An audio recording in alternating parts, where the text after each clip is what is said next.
اللهم صل على سيدنا محمد الفاتح لما أغلق والخاتم لما سبق ونشر الحق بالحق الهادي إلى صراطك المستقيم وصلى الله عليه وعلى آله وصحبه حق قدره ومقداره العظيم اللهم صل على سيدنا محمد وعلى آل سيدنا محمد كما صليت على سيدنا إبراهيم وعلى آل سيدنا إبراهيم وبارك على سيدنا محمد وعلى آل سيدنا محمد كما باركت على سيدنا إبراهيم وعلى آل سيدنا إبراهيم في العالمين إنك حميد مجيد إلهي أنت مقصودي ورضاك مطلوب بيعتني محبتك ومعرفتك يا أرحم الراحمين أعوذ بالله من الشيطان الرجيم قل هو الله أحد الله الصمد لم yalid walam yulad walam yakul lahu kufuwan ahad.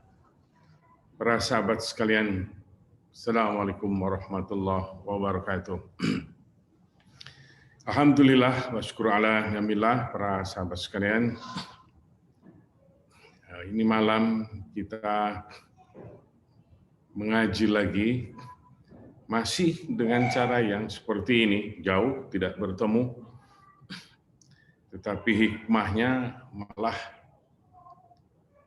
terlihat atau terasa malah lebih banyak dan lebih yang biasanya tidak bisa datang mengaji, sekarang paling tidak bisa saling melihat, saling menatap. Alhamdulillah, alhamdulillah, kerinduan ya terobati. Para sahabat sekalian, di minggu yang lalu kita berbicara juga tentang pokok-pokok bertasawuf yang selalu saya biasanya menerangkan sebuah keadaan-keadaan, menjabarkan apa-apa. Wallahu alam, yang mungkin juga belum ada yang menulis atau sudah ada yang menulis di dalam kitab-kitab terdahulu atau apa, maka saya bersyukur kalau itu sudah ada. Akan tetapi pengalaman dan harus apa bahasanya bukan harus, karena harus itu mengandung ada terasa berupa keakuan di dalam diri. Maka berharaplah hanya kepada Allah Ta'ala. Bukan harapan-harapan tentang diri. Karena harapan tentang diri adalah berupa keinginan. Keinginan-keinginan adalah warna-warna jiwa kita, an-nafs kita. Maka itulah yang memang harus terus-menerus sepanjang kehidupan kita beribadat. Menjalankan syariat yang diberikan petunjuk oleh Rasulullah, Al-Quran, dan hadis-hadis. Kita jalankan dengan ketat. Kita jalankan itu dengan memohon pertolongan kepada Allah Subhanahu wa Ta'ala agar kita diberikan kekuatan-kekuatan. Para sahabat sekalian, di dalam penjabaran yang sesungguhnya itu menyangkut dengan Ismul Azam seperti pengajian di minggu yang lalu, bahwa anasir, atau nanti saya terangkan tentang apa keberadaan atau kaifiat insyaallah. Anasir tempat kita tinggal ini, saya menyebutnya di minggu yang lalu adalah hijab demi hijab. Karena setiap yang terlihat hati bercakap, itu hijab. Setiap yang terdengar hati bergerak dan bercakap, itu hijab. Maka kalau sudah tahu seperti itu, maka jelaslah kebodohan kita itu adalah kelalaian yang ada. Itu kebodohan yang sangat nyata yang ada di dalam diri kita. Karena setiap kelalaian kita, gerak hati kita, fikir kita, perubahan rasa di dalam dada kita, di dalam badaniah kita, semua menjurus kepada kesenangan diri, kesenangan badaniah yang terasa langsung kita condong atau dicondongkan oleh syaitan ke satu arah. Barang siapa orang-orang yang memperhatikan gerak-gerik hatinya, kita mengetahui gerakan-gerakan itu. Kita sadari gerakan-gerakan itu. Setiap gerakan-gerakan di dalam kalbu kita itu dikawal oleh malaikat, tetapi diintip juga oleh syaitan. Manakala kita mengiyakannya, manakala cakap-cakap itu diperpanjangnya di dalam hati, karena itu beroleh kenikmatan badaniah, maka syaitan gembira dan meneruskannya. Inilah dia buah kelalaian kita, buah kebodohan kita. Sekali lagi, kalau bahasa Syekh Abdul Qadir Jilani, Sultanul Aulia, itu menyebutnya cepat penggal kepalanya. Jangan diberikan tempat. Jangan diberikan cakap-cakap hati terlalu panjang. Kembalilah himpun rasa. Ini tidak ada memang di dalam kitab itu disebutkan. Tetapi biasanya saya mensikapi himpun rasa dan lalu menyatukannya lagi, kembali lagi kepada Allah Subhanahu wa taala dalam keadaan apapun. Dalam keadaan di jalan, dalam keadaan bergembira, dalam keadaan saya kadang-kadang berseloroh juga, banyak berseloroh. Semoga seloroh itu tidak menjadikan maksiat. Saya sering jalan-jalan, sahabat-sahabat menyebutnya engkong. Kalau di perjalanan ada seloroh-seloroh saya lontarkan. Yang saya melihatnya sahabat kita ini mengiyakannya dan dengan mengeluarkan sesuatu ekspresi berupa tertawa, berarti kita telah menikmati itu. Di kebun kemarin saya mengaji, berapa banyak yang engkau pandang, berapa banyak yang engkau lihat. Di dalam perjalananmu pada seorang sahabat dari Cigombong, karena setiap Sabtu berkumpul di situ. Apa rasamu sayang yang sedang melihat tulisan? Berarti engkau sudah sampai ke sebuah tempat. Seperti apa gerangan rasamu saat itu? Adakah engkau syukuri? Di sana saya menerangkannya termasuk apa-apa yang dirasakan, karena semua yang terlihat kita tidak bersyukur. Para sahabat sekalian, itu sudah ditahan keadaan diri untuk selalu tidak ghaflah dan selalu ada di dalam kewaspadaan. selalu bergantung dan selalu menyebut nama Allah. Dan apa?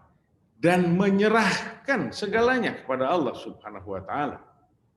Karena berurusan dengan pengajian di minggu yang lalu. Takwa kepada Allah taala. Ada rasa menyerah, ada rasa takut, ada kepatuhan di dalamnya. Di dalam gerakan-gerakan itu, setiap keburukan-keburukan diri berupa kekurangan akan tersingkirkan, para sahabat sekalian. Tersingkirkan bagaimana? Terperbaiki hati kita. Allah yang membersihkannya. Karena zikir kita, karena berperang melawan hawa nafsu kita, lalu Allah berkenan. Bila Allah belum berkenan, para sahabat sekalian, bersabarlah. Saya pernah membaca di dalam sebuah kitab, lama sudah, Warasatul Auliya. Di situ sedang berjalan Abu Turab. Syekh Abu Turab ini saya sangat mengkaguminya.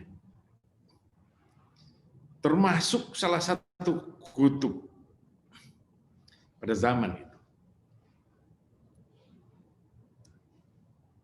Cuman satu lagi saya lupa ini, teman Abu Turab. Dan sezaman dengan Imam Junaid.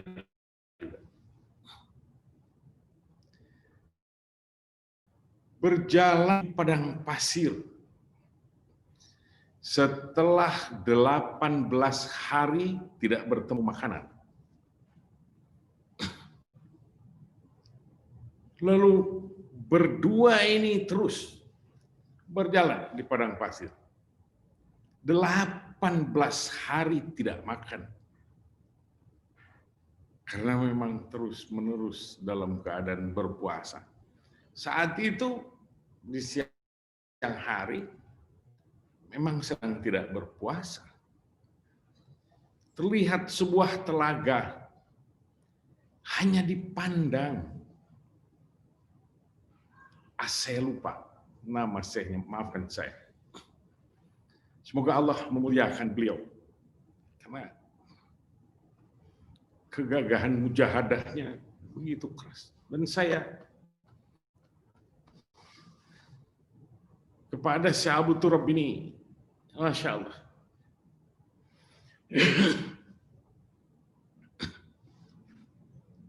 Saat itu terlihat sebuah telaga dan keduanya berhenti.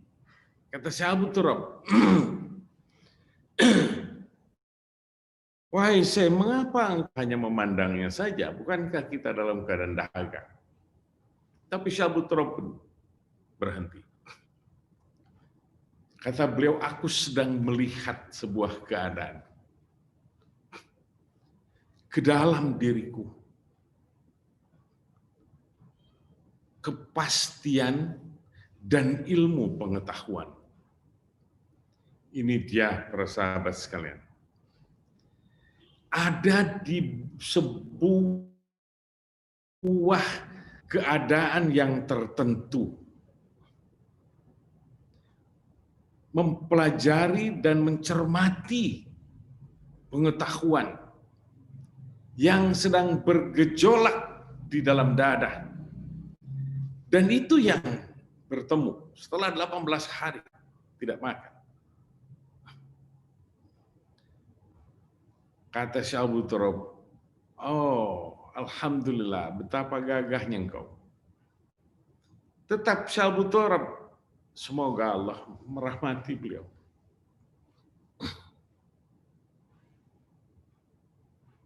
Sekali lagi saya nyatakan, saya sangat mencintai. Beliau melihat, lalu telaga itu tetap ditinggalkan oleh beliau. tidak disebutkan di dalam kitab itu. Apakah condong kepada ilmu ataukah condong kepada sebuah kepastian, harus minum atau tidak? Ini dia para sahabat sekalian, di dalam sebuah kepastian.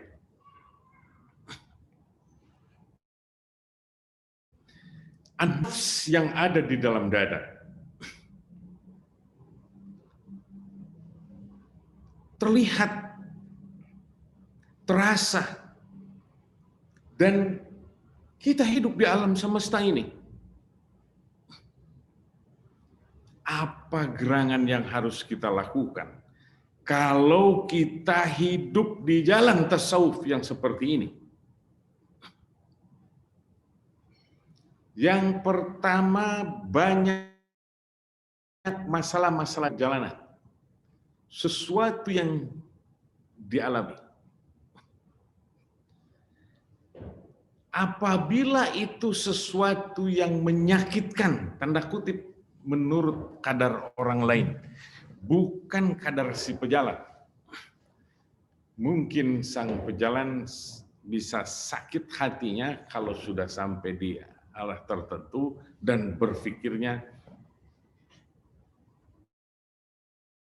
entah sebab melihat ke arah mana.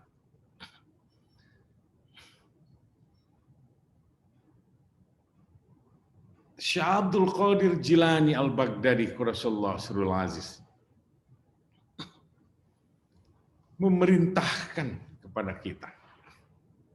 Thariqah kita ini Qadiriyah wa Naqsabandiyah.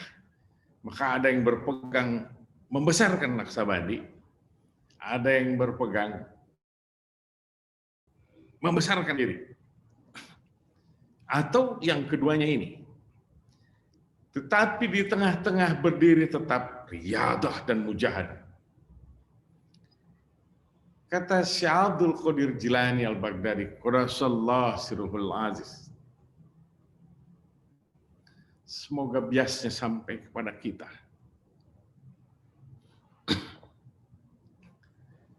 Harapan-harapan yang ada di dalam dada. Kalau kita ada di dalam kehidupan. Yang tadi, harapan, ketidakmampuan,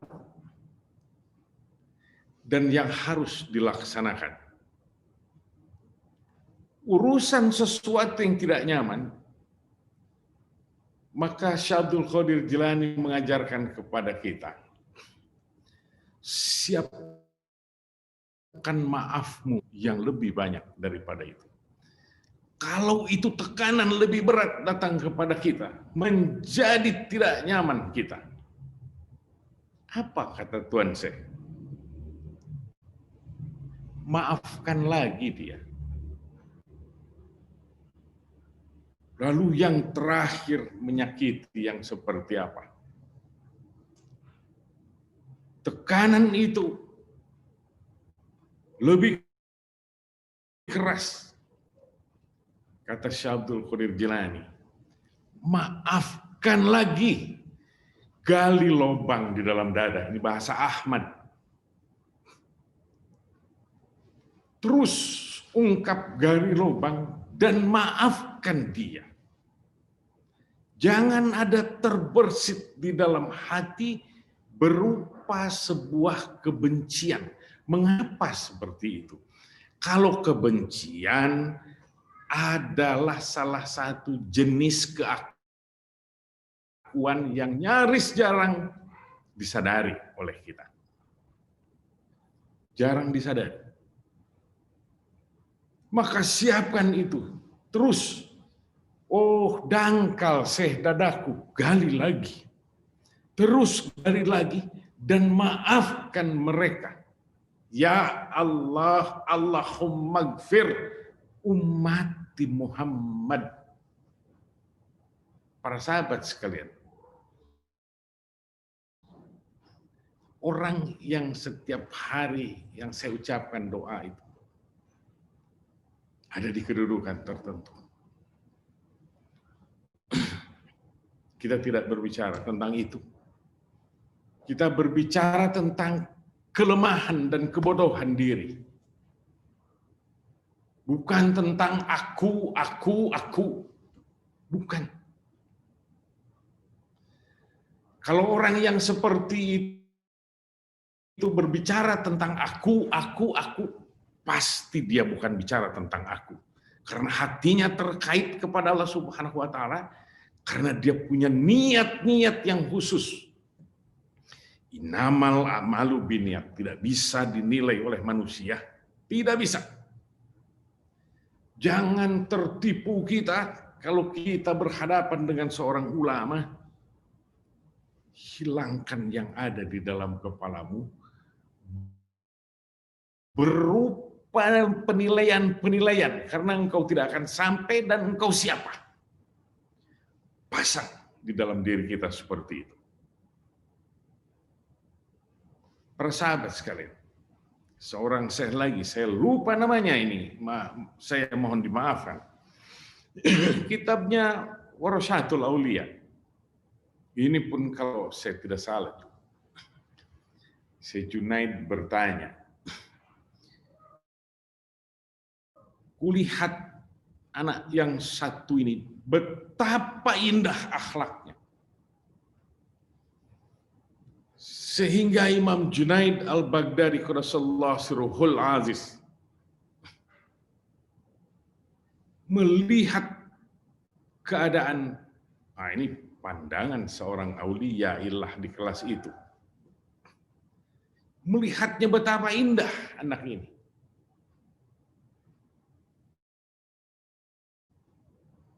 Lalu bertanya, kata Syekh Junaid, berapa lamakah anak itu dibimbing olehmu? 10 tahun lamanya. Alhamdulillah, kulihat sangat indah sekali. Sopan santunnya, keadaan. Sudah barang tentu kalau aulia ilah berhadapan, biasnya dibaca. Terbaca biasnya. Betapa biasnya sangat indah. Dan akhlak yang menjawantah pun sangat indah. Sangat berpegang teguh. Lalu berbicaralah sang syekh ini. Maafkan saya lupa lagi namanya. Ya Imam Junaid, 10 tahun dia sudah kubimbing. Anak itu telah sedekahkan 17.000 dinar. 17.000 dinar. Untuk kehidupan di jalan kita ini, di jalan tasawuf ini. Rubatnya, apanya kebutuhan. Dialah yang mengatur, dia menanggung 17.000 dinar sudah dikeluarkan oleh dia. Dan setelah itu bicara lagi kepada Imam Junaid, kepada sallallahu alaihi wasallam. Dan dia telah meminjam lagi 17.000 dinar yang lain. Lalu diserahkannya pula tetap untuk jalan kita ini. Walaupun begitu, ya Imam Junaid, belum pernah sepatah kata pun dia bertanya sesuatu kepadaku. Tahukah para sahabat sekalian, bahwa ilmu ini bukan disimpan di sini, tetapi di sini dengan membawa rasa takzim. Di sini itu ada an-natik, ada angan-angan.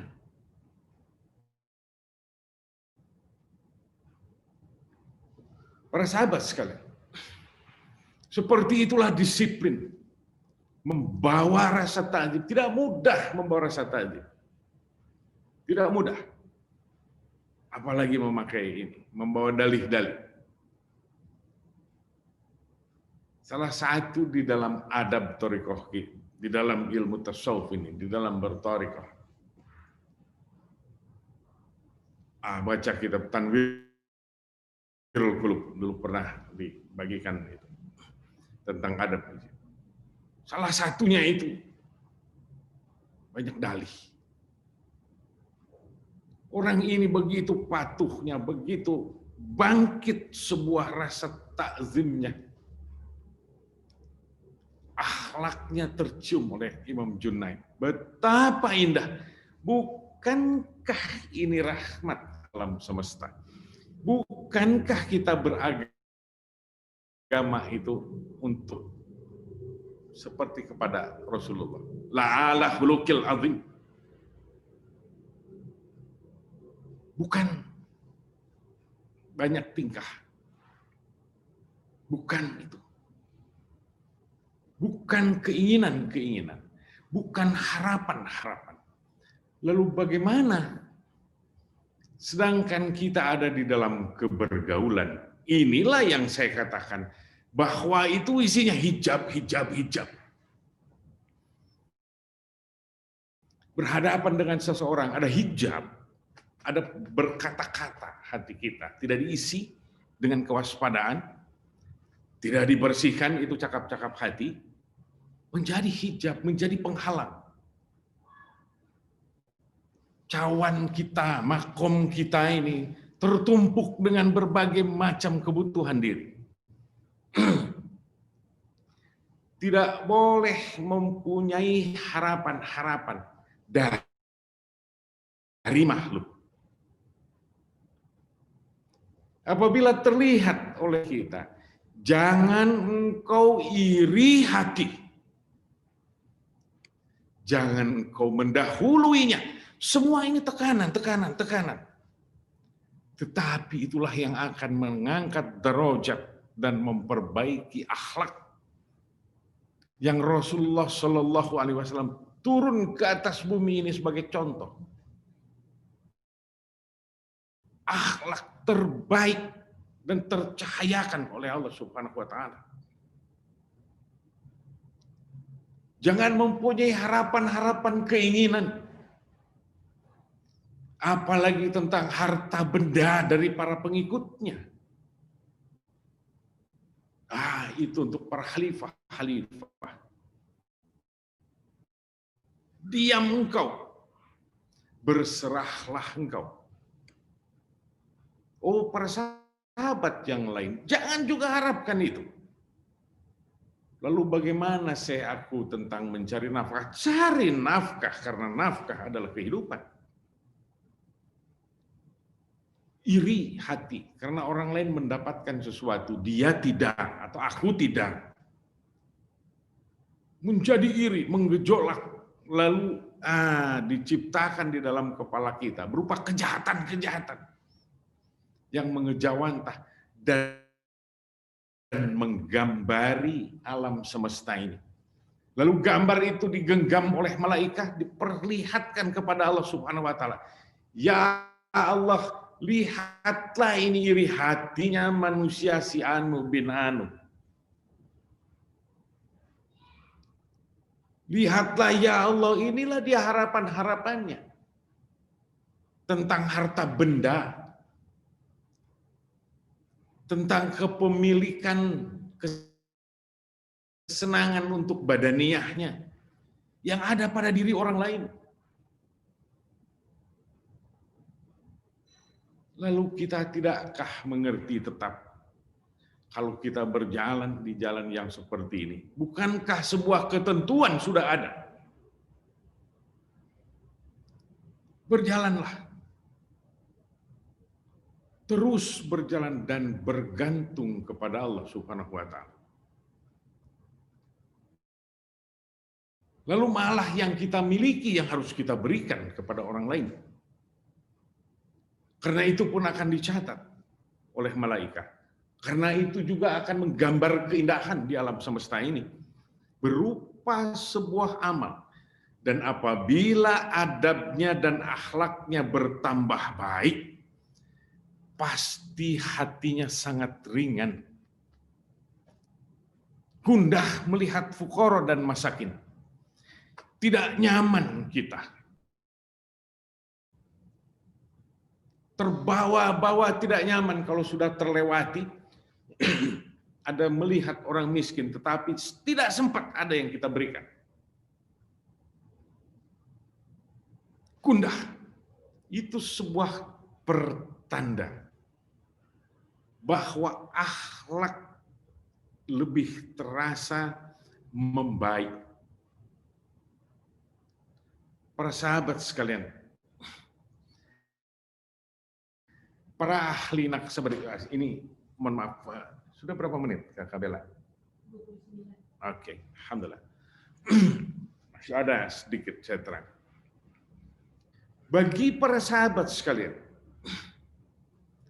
yang mengerjakan lataif atau latifah-latifah untuk pekerjaan di dalam thariqah Qadiriyah wa Naksabandiyah. Naksabandinya lah saya berbicara. 5 latifah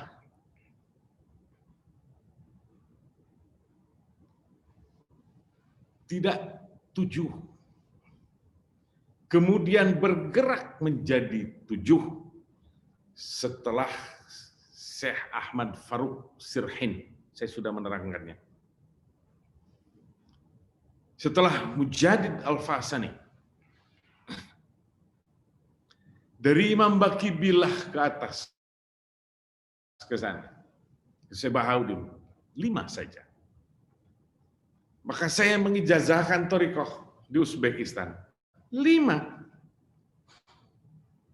Tidak 7. Karena di situ tempatnya waktu itu 5. Kemudian berkembang menjadi 7.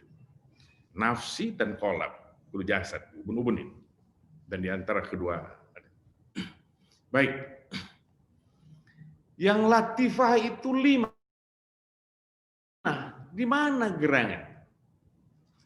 Kalau digambarkan ini arsy. Di atas arsy ini ada disebut alamul amr, alam perintah Allah Subhanahu wa taala. Di bawahnya ada alamul khalq, alam ciptaan. Yang ke atas ini dialah lataif tadi, qalbi, ruh, sir, khafi dan akhfa. Semoga kita sampai ke situ. Yang belum sampai ke situ, semoga segera bergegas. Yang di bawah ini 5 lagi. Jadi semuanya sesungguhnya ada 10 latifah. 5 dan 5. Yang 5 di atas arsy disebut alamul amr. Yang 5 di bawah arsy disebut alamul khalq, alam ciptaan. Apa gerangan yang di sini? Kalau yang tadi disebutkan, qalbi, ruh, sir, khafi, akhfa. Yang di bawah ini an-nafs. Karena di dalam ciptaan itu penuh dengan itu. Dan penuh dengan sifat-sifat lain. Apa gerangan? An-nasir. Maka saya sering berbicara tentang atau mengaji tentang an-nasir. Berbicara tentang an-nasir. Air, angin, api, dan bumi. Sama nafs satu lagi, 5. Jadi 10. Inilah yang disebut dairatul imkan, daerah kemungkinan. Terambil ini semuanya. Seseorang yang berkedudukan di sana menjabar berbagai macam-macam ilmu pengetahuan yang tiada mengenal kesalahan.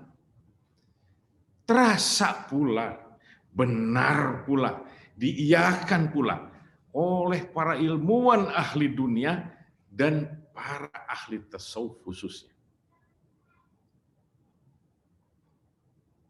Oh, di dalamnya berbicara tentang metafisik. Oh, di dalamnya tentang rahasia-rahasia alam semesta.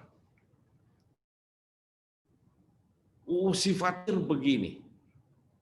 Sifat angin yang seperti itu. An-nafs ada di sini. Baru yang lain, an-nasir. Mempunyai sifat-sifat pula. Bekerjalah terus di dalam itu. Maka jadi 7 nafsi dan latifatun nafsu natifah. Tetapi para ahli Naksabandi, karena saya juga Naksabandi juga, ada yang an-nafs itu di bawah pusar zikirnya. Termasuk zikir qadiri juga. Ada yang ke bawah pusar.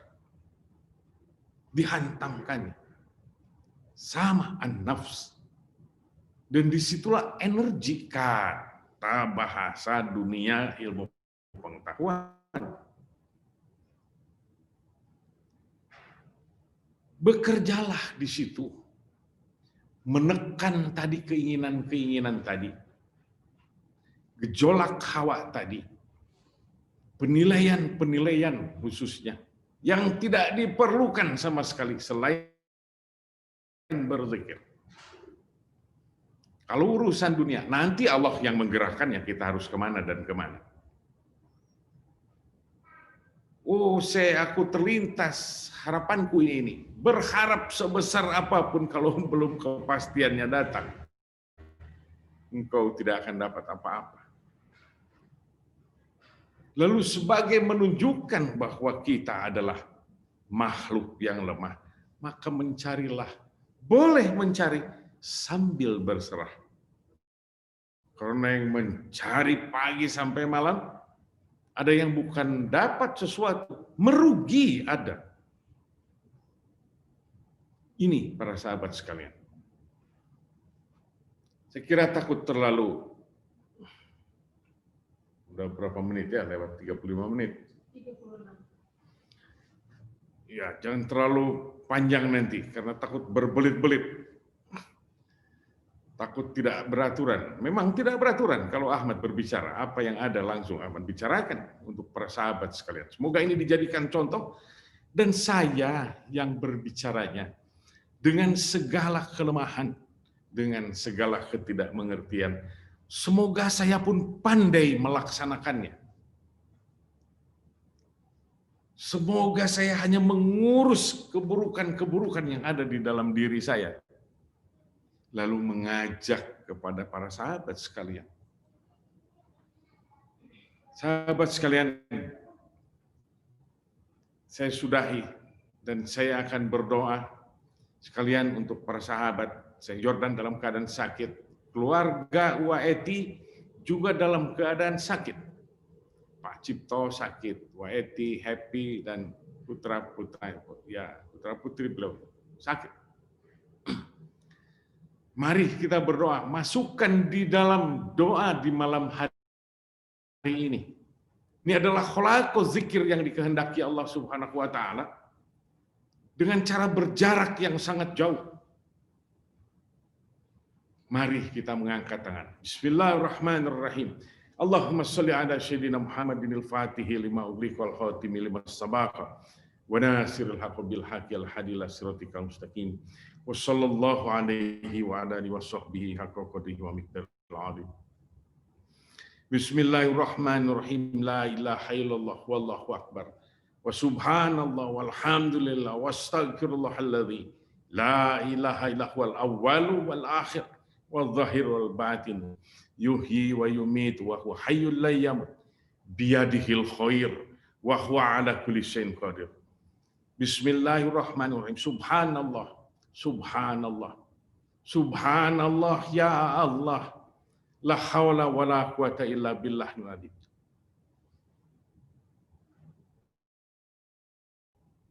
Siratal mustaqim ya Allah. Wassalatu Muhammadin al-hadi ila siratal mustaqim. Bismillahirrahmanirrahim. Allahumma gfir umati Muhammad. Allahumma arham umat Muhammad ya Allah. Allahumma astur umat Muhammad. Allahumma azbur umat Muhammad ya Allah. La haula wa la quwata illa billah. Ya Allah ya Karim Karim anta Allah. La haula wa la quwata illa billahil azim. Allahumma salli ala sayyidina Muhammadin wa ala ali sayyidina Muhammad. Ya Allah, apa-apa yang ada di dalam diri kami yang buruk, gugurkanlah ya Allah semuanya, agar Engkau sucikan aku, sucikan kami semuanya. Karena Engkau maha suci, ya Allah. Ya Allah, karena aku makhluk yang tiada berdaya. Aku meminta, aku memohon, aku merunduk dan merendah bagai bumi, ya Allah. Kabulkan segala yang tersirat di dalam hatiku, dan itu disahkan dan diperbolehkan, dihalalkan oleh agama. Apabila itu sebuah kejahatan, jauhkan kejahatan itu. Apabila ada orang yang berbuat jahat, ya Allah, kasihanilah dia dan jauhkanlah dari berbuat dosa kepada kami semuanya. Allahumma salli ala sayyidina Muhammadin wa ala ali sayyidina Muhammad. Bismillahi walhamdulillah. Bismillahirrahmanirrahim. Qudratulillah. Bismillahirrahmanirrahim. Bismillahirrahmanirrahim. Bismillahirrahmanirrahim. Bimulillah. Bismillahirrahmanirrahim. Bismillahirrahmanirrahim. Haibatulillah. Bismillahirrahmanirrahim. Bismillahirrahmanirrahim. Wa ni'matulillah. Bismillahi wal baqaulillah. Bismillahirrahmanirrahim. Bismillahi la haula wa la quwata illa billahil azim. Ya Allah, jadikanlah doa ini untuk sahabat-sahabat kami yang telah mendahului kami, yang dia telah tiada. Ampuni mereka, kasihanilah mereka, ya Allah. Dan bagi sahabat-sahabat yang ingin didoakan oleh kami, tetapi tidak sempat berbicara, tetapi ada di dalam dadanya sebuah keinginan, ya Allah, kabulkan mereka. Dan siapa-siapa yang pernah datang, entah itu menyebut namaku, entah itu datang ke rumahku, lalu tidak bertemu dan hanya menginjak halamannya, ya Allah, ampuni dia dosanya, ya Allah. Berikan suatu lapangan yang sangat luas di dalam dada kami, sebuah pemaafan kepada siapapun orang yang berbuat jahat kepada kami. Dan ya Allah, tinggikan derajat mereka, ampuni mereka, jangan hukum mereka, selamatkan mereka di dunia dan akhirat. La haula wa la quwata illa billahil azim. Amin ya Allah ya rabbal alamin. Sallallahu alaihi Muhammad. Assalamualaikum warahmatullahi wabarakatuh.